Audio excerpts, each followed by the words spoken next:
لیکن وہ لوگ ہمیں سونے نہیں دیتے تھے. ہر 2 گھنٹے کے بعد رات کو بھی 2 گھنٹے کے بعد آتے تھے, دن کو بھی آتے تھے. جب ہم نکلنے والے تھے ایک وہاں پہ سورین تھا, اس کو گولی مار دی. 2 دن کے بعد وہ پوت ہو گیا. تو وہاں پہ بہت مشکل تھا. وہاں پہ وہ ایک خبزہ دیتا تھا, ایک ڈبل روٹی دیتا تھا. اس نے بولا تھا کہ آپ لوگوں نے ہم نے خریدا ہے, ابھی ہمیں $4,500 دو گے تو آپ لوگوں کو رہائی ملے گا, کیا آپ کو رہائی نہیں ملے گا. اپنی رہائش پہ لے کے گیا. جب رہائش پہ لے کے گیا تو ان کے پاس خنجر تھی وغیرہ, بندوقیں بھی تھی. ہمیں مارتے تھے, کھانا بھی نہیں دیتے تھے. 55 دن ہمیں ہر رات کو بھی مارتے تھے. کوئی بھی کسی بھی ٹائم آ جاتے تھے ہمیں مارتے تھے. اس ایجنٹ کی یہاں پہ بندے ہیں گجرانوں, لاہور گجرات میں ان کا ایک بندہ ہے. جب ہم اپنی فیملی کو کال کرتے تو وہ بیروت. ڈیجیٹل پاکستان کی ویڈیوز دیکھنے کے لیے ہمارا چینل سبسکرائب کیجیے اور بیل آئیکن کو پریس کیجیے تاکہ آپ ہر ویڈیو سے باخبر رہ سکیں. السلام علیکم, میرا نام راشد احمد ہے. میں تحصیل کبل ضلع سوات کا رہنے والا ہوں. میں یہاں پہ پاکستان میں بے روزگاری بہت بڑھ گئی ہے. اسی وجہ سے میرا خواہش تھا کہ میں باہر ملک چلے جاؤں.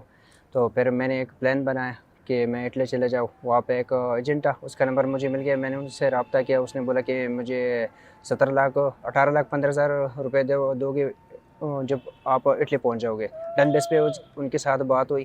تو پھر اس نے بولا کہ آپ کو جب میں آپ کو بتاؤں گا تو اس ٹائم آپ ایئرپورٹ آ جانا, اس دن آپ کا ٹکٹ ہو جائے گا. تو پھر ہم چلے گئے پشاور سے ہم چلے گئے کراچی.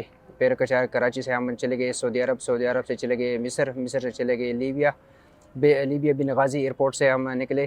تو پھر وہاں پہ ایک فوجی آیا, ہمیں اپنی رہائش پہ لے کے گیا.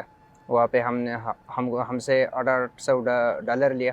پھر وہ آگے 900 کلومیٹر آگے ہمیں ایک جگہ پہ پہنچ گیا, سیرت ہے, اس جگہ کا نام سیرت ہے. وہاں پہ بٹھایا. تو پھر ایجنٹ نے کال کی کہ یار ہمیں جتنی میں آپ کو پیسے بولے ابھی دو گے, بعد میں نہیں, ابھی ادھر دو گے پیسے. اس نے ڈیمانڈ شروع کی کہ یار اٹلی میں نہیں چاہیے, ادھر پیسے دو گے. تو پھر اس نے ہمیں بولا کہ یار پیسے دو گے تو ادھر سے آگے جاؤ گے, اگر پیسے نہیں دیے تو ادھر رہے ہوگے. تو ہم نے پھر گھر والوں کو کال کی. تو گھر والوں نے بولا کہ ٹھیک ہے. ہم نے ادھر پیسے دی, 18,15,000 ہم نے ان کو دی. تو پھر اس نے آگے بھیج دیا. تو پھر ہم 2 مہینے ادھر رہے طرابلس میں.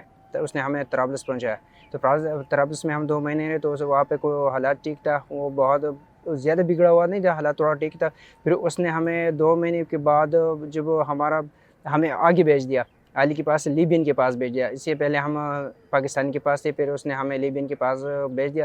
تو وہاں پہ بہت مشکل تھا. وہاں پہ وہ ایک خبزہ دیتا تھا, ایک ڈبل روٹی دیتا تھا. ایک ڈبل روٹی ایک ٹائم کا دیتا تھا. تو جب 6 دن گزرے تو اس نے ہمیں دوسری مافیا پہ بھیج دیا. یہ اس نے بولا تھا کہ یار یہ جو ایجنٹ ہے, جو ایجنٹ تھا, اس نے بولا کہ یہ آپ کا ایجنٹ ہے, آپ کو گیم کروائے گا. لیکن وہ ہمارا گیمر نہیں تھا. اور اس نے ہمیں دوسری مافیا پہ بھیج دیا. ہم ان کے ساتھ 4 دن رہے. جو مافیا تھا, اس کا گینگ تھا, اس نے بولا تھا کہ آپ لوگوں نے ہم نے خریدا ہے, ابھی ہمیں $4,500 دو گے تو آپ لوگوں کو رہائی ملے گا, کیا آپ کو رہائی نہیں ملے گا.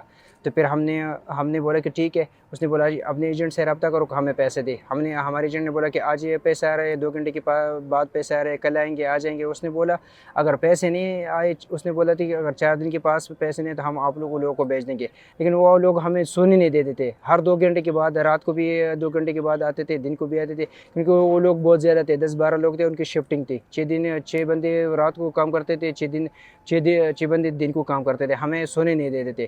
پھر وہ مافیا نے ہمیں وارننگ دی کہ ہمیں 2 گھنٹے کے بعد آپ لوگ کو بھیج دیں گے. تو ہمارے ایجنٹ نے پیسے ان کو نہیں دی. اس نے ہمیں تیسری مافیا پہ بھیج دیا. جب وہ مافیا پہ بھیج دیا تو وہاں پہ راستے پہ لے کے گیا, پر راستے بھی ہمیں مار پڑی. پھر وہ اپنی رہائش پہ لے کے گیا. جب رہائش پہ لے کے گیا تو ان کے پاس خنجر تھی وغیرہ, بندوقیں بھی تھی. تو ان لوگوں نے ہماری تراشی لی کہ آپ کے پاس موبائل ہے, پیسے ہے, نکالو. ہمارے پاس تو کچھ بھی نہیں تھا. پھر انہوں نے ہمیں مارا. پھر جب روم میں اندر لے گئے تو وہاں پہ مصری تھی, سورین تھی, بہت لوگ تھے, پاکستانی بھی تھی, سوڈانی بھی تھی, نائجیریا والے بھی لوگ تھے. پھر اس نے بولا کہ ہمیں مارتے تھے, کھانا بھی نہیں دیتے تھے. 55 دن ہمیں ہر رات کو بھی مارتے تھے. رات کو 2 بجے آتے تھے, ہمیں مارتے تھے. وہاں پہ واش روم نہیں تھا, واش روم ٹیک نہیں تھا, وہ ہمیں پیشاب کا جگہ نہیں تھا. دن کو بھی آ کے مارتے تھے, رات کو بھی آ کے مارتے تھے. وہاں کوئی ٹائم نہیں تھا ان کو مارنے کا, کہ کوئی بھی کسی بھی ٹائم آ جاتے تھے, ہمیں مارتے تھے. پھر اس نے لاسٹ میں 2 دن کے جب ہم نکلنے والے تھے, ایک وہاں پہ سورین تھا, اس کو گولی مار دی. 2 دن کے بعد وہ پوت ہو گیا.